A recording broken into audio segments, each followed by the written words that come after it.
అనగనగా ఒక అడవిలో ఒక నక్క ఉంటుంది. దానికి చాలా ఆకలేస్తుంది. ఎంత వెతికినా తినడానికి ఏమీ కనిపించవు.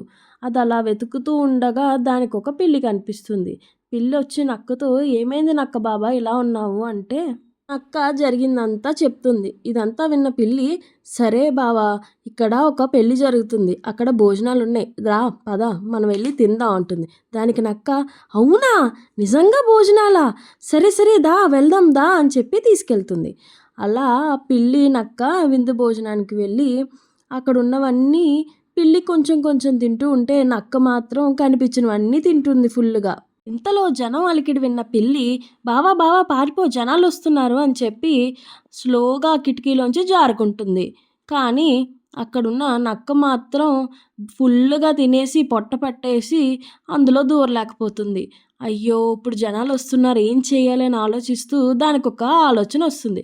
వెంటనే చచ్చిపోయినట్టు యాక్ట్ చేస్తుంది.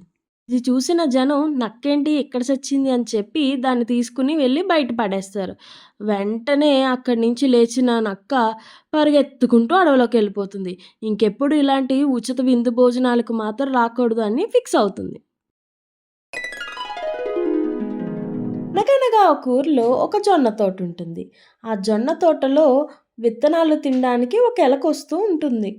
ఎలక రోజు హాయిగా జొన్న విత్తనాలు తింటూ హాయిగా కాలక్షేపం చేస్తుంది. ఇంతలో ఎక్కడి నుంచో ఒక మిడత కూడా వచ్చి ఆ జొన్న విత్తనాలు తింటూ ఉంటుంది. అలా మిడత జొన్న విత్తనాలు తింటూ ఉండగా ఎలక చూస్తుంది. దానికది అస్సలు నచ్చదు. ఎలకకి చాలా కోపం వస్తుంది. ఎలక ఆ మిడత దగ్గరికెళ్ళి "ఏయ్ నువ్వు ఇక్కడ తినడం మానేయ్, ఎలాగైనా ఇక్కడి నుంచి వెళ్ళిపో, నువ్వు నాకు అసలు ఇక్కడ కనిపించకు" అని గట్టిగా హెచ్చరిస్తుంది. దానికి మిడత "నేనెందుకు వెళ్ళాలి, నాకు ఇక్కడ బాగుంది, నేను వెళ్ళను, నేను ఇక్కడే ఉంటా" అని చెప్తుంది. కోపం వచ్చిన ఆ ఎలక ఒక వడ్రంగి పిట్ట దగ్గరికి వెళ్ళి ఎలా అయినా ఆ మిడతను నువ్వు చంపాలి అని చెప్పి కావాలంటే నీకు కొన్ని జొన్న విత్తనాలు ఇస్తాను అని చెప్తుంది. వడ్రంగి పిట్ట సరే అని చెప్పి వెళ్ళి ఆ మిడతని చంపేస్తుంది. అని వడ్రంగి పిట్ట చంపడంతో సంతోషించిన ఆ ఎలక హమ్మయ్య ఇంక ఈ జొన్న తోటంతా నాదే అని ఆనందించే లోపు ఒక పిల్లి వచ్చి ఆ ఎలకని చంపేస్తుంది. ఆ పిల్లిని పురమాయించింది ఆ మిడతే. చెప్పాలంటే అక్కడున్న జొన్న విత్తనాలు రెండిటికి ఇంచక్కా సరిపోతాయి. కానీ ఒకదాని మీద ఒకటి పగ సాధించుకోవాలని రెండిటికి కాకుండా చేసుకుంది. అనగనగా ఒక ఊర్లో ఒక రైతు బియ్యం బస్తా మోసుకుని నడుచుకుంటూ వెళ్తూ ఉంటాడు. అతని పక్కనే ఒక కోడి కూడా నడుచుకుంటూ వెళ్తుంది.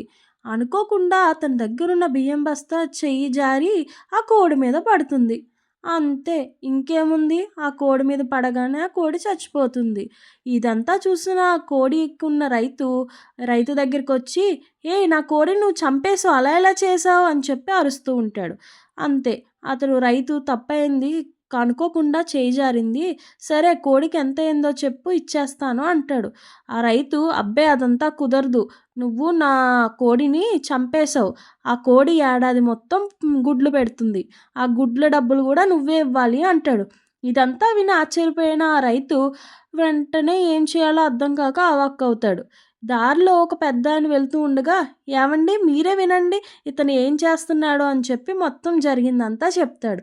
అదంతా విన్న ఆ పెద్ద మనిషి సరే అయితే అని చెప్పి ఆ కోడి యజమానిని పిలిచి "సరే, నీకు ఏడాది మొత్తం గుడ్లు డబ్బులు కూడా ఇవ్వాలంటున్నావు కదా, సరే ఏడాది మొత్తం ఆ కోడిని పెంచడానికి నీకు 2 బస్తాల ధాన్యమైనా కావాలి కదా, సరే ముందు నువ్వుగా బస్తాలకి డబ్బులు ఇచ్చేస్తే ఆయన నీకు గుడ్లకు కూడా డబ్బులు ఇచ్చేస్తారు" అంటాడు. అంతే, ఇదంతా విన్న ఆ కోడి యజమాని తన తప్పుని తెలుసుకుని అయ్యో అనుకుంటాడు. నేను చేసింది తప్పే, నన్ను క్షమించండి, ఆ కోడికైనా డబ్బులు ఇప్పించండి" అని అడుగుతాడు. దానికి ఆ పెద్ద మనిషి "నువ్వు అతన్ని మోసం చేయాలనుకున్నావు, అందుకే నీకు కోడికి కూడా డబ్బులు లేవు" అని చెప్తాడు. అంతే, ఆ యజమాని అత్యాశకు పోయి ఉన్నది కూడా పోగొట్టుకున్నానే అని బాధపడుతూ ఉంటాడు. అందుకే అత్యాశ దుఃఖానికి చేటు. అనగనగా ఒక అడవిలో ఒక సింహం పిల్ల మొదటిసారి బయటకు వచ్చి ఒక తాబేలుని చూస్తుందన్నమాట. ఆ తాబేలు దగ్గరికి వెళ్ళి "నువ్వెవరు" అంటే "నేను నీలాగే జంతువుని, తాబేలుని" అని చెప్తుంది. దాంతో ఆ సింహానికి చాలా కోపం వస్తుంది. నువ్వు నేను ఒకటా? నేను కాబోయే మహారాజుని, నువ్వు ఆఫ్టర్ ఆల్ తాబేలువి అని చెప్పి దాని మీద గీకడం, రక్కడం అలా రకరకాలుగా దాడి చేస్తుందన్నమాట. కానీ తాబేలు డొప్ప వల్ల దానికి ఏమీ అవ్వదు. తాబేలు తెలివిగా ఆలోచించి, నువ్వు ఏదైనా చెయ్యి, కానీ నన్ను చెరువులోకి మాత్రం విసిరేయకు, నాకు నీళ్ళంటే చాలా భయం అంటుంది. వెంటనే అది విన్న సింహం దాన్ని తీసుకెళ్ళి నీళ్ళల్లో పడేస్తుంది. ఇప్పుడు ఏం చేస్తావో నేను చూస్తాను, హా హా హా అంటుంది.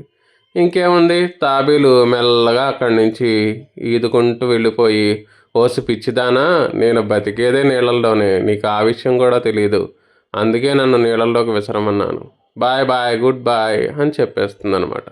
అది విన్న సింహం పిల్ల అయ్యయ్యో అని బాధపడుతూ కూర్చుంటుందన్నమాట. అనగనగా ఒక అడవిలో ఒక జింక వలలో చిక్కుకుంటుంది. అది చూసిన ఒక రైతు దాన్ని విడిపించడానికి ప్రయత్నిస్తాడు. ఎలా అయినా కష్టపడి దాన్ని విడిపించేస్తాడు. జింకను కాపాడినందుకు ఆ జింక చాలా సంతోషించి అతన్ని, నువ్వు నన్ను కాపాడావు కాబట్టి నేను నీకు ఒక వరం ఇస్తాను, నీకేం కావాలో కోరుకో అంటుంది. దానికి ఆ రైతు, సరే నేను మా ఆవిడని అడిగి చెప్తాను అని ఇంటికి వెళ్తాడు. ఇదంతా విన్న వాళ్ళ ఆవిడ, సరే అయితే నాకు చాలా పెద్ద ఇల్లు కావాలి అని అడుగుతుంది. జింక వాళ్ళకొక పెద్ద ఇల్లు ఇస్తుంది. ఇచ్చిన కొంతసేపటికి రైతు వాళ్ళ భార్య రైతు దగ్గరికి వెళ్ళి, ఏవండి నాకు ఇల్లు కాదు, నాకు ఇంకో కోరికుంది అని చెప్తుంది. ఏంటది అని అడగగానే, నాకు ఊరికి జింక పెద్ద సరే మహారాణి అని అవ్వాలని చెప్పి ఉంది ఆ అని రైతుకి అడుగుతుంది. పెద్ద సరే అని ఇల్లు రైతు ఇస్తుంది. జింకను అడగగానే సరే అంటుంది. ఆమె ఆ ఊరికి పెద్ద మహారాణి అయిపోతుంది. ఇంకా సంతృప్తి చెందని ఆ రైతు భార్య రైతు దగ్గరికెళ్ళి, నాకు ఇంకో కోరికుంది అంటుంది. ఏంటా అని అడగ్గా, నాకు సూర్యుడు చంద్రుడు కూడా నా దగ్గరే కావాలి అంటుంది. ఏమీ ఆలోచించకుండా ఆ రైతు జింక దగ్గరికెళ్ళి, సూర్యుడు చంద్రుడు కూడా మా ఇంటి దగ్గరే ఉండాలి అని కోరుకుంటాడు. ఇంకా విసుగు చెందిన ఆ జింక, సూర్యుడు చంద్రుడు మీ ఇంటి దగ్గరే ఉండాలా, సరే నువ్వు ఒక చెట్టు కింద ఉండు అని చెప్పి మాయమైపోతుంది. తర్వాత ఇంటికి దగ్గరికి వెళ్ళి చూడగానే రైతు భార్య చెట్టు కింద కూర్చుని ఏడుస్తూ ఉంటుంది. అందుకే ఉన్నదాంతో సంతృప్తి పడాలి, దురాశ దుఃఖానికి చేటు అన్నది ఇందుకే. కథ కంచికి మనం ఇంటికి.